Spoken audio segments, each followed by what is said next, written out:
رسیدگی به مشکلات آب آشامیدنی صحی مردم در غزنی.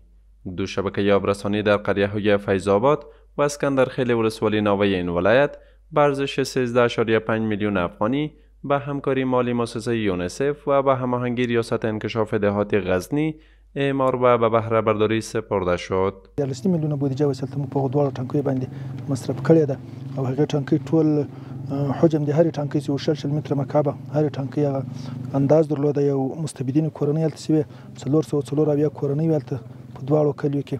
در همین حال یک شبکه آب آشامیدنی صحی دیگر نیز در قریه حسن ولسوالی گیلان غزنی به بهره برداری سپرده شد. دغه پروژه ټول حجم چې ده 60 متر مکعب هم د حجم لري او 4.5 میلیون افغانۍ دلته په دغه پروژه باندې مصرف راغلی ده او مستفید کورنۍ 5 میلیون 320 او شیردانونه 200 دي او د شبکې ټول اوږدوالی 6500 متر پایپ غځېدلی په دې ساحه. باشندگان این ساحات که قبلا مشکلات آب آشامیدنی صحی داشتند اظهار خوشحالی دارند. بیخي له لرې مو اوبه راوستې اوس دومره زیات خوشحاله یو په دغو دوو شبکو کې تقریبا بیخي زیات کلي له اوبو څخه له پاکو اوبو څخه برخمن سوي دي او ښې پاکې اوبه هر کور ته رسیږي. اوس په یو چښاک اوبو باندې خو د خلکو ګزاره نه کیږي او نه په دې باندې د دوی کوم ضرورت پر کیږي.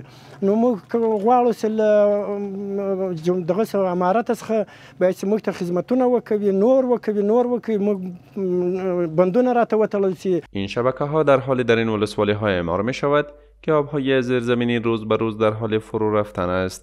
با گفته آگاهان ضرورت به مهار بیشتری آبها در کشور می باشد.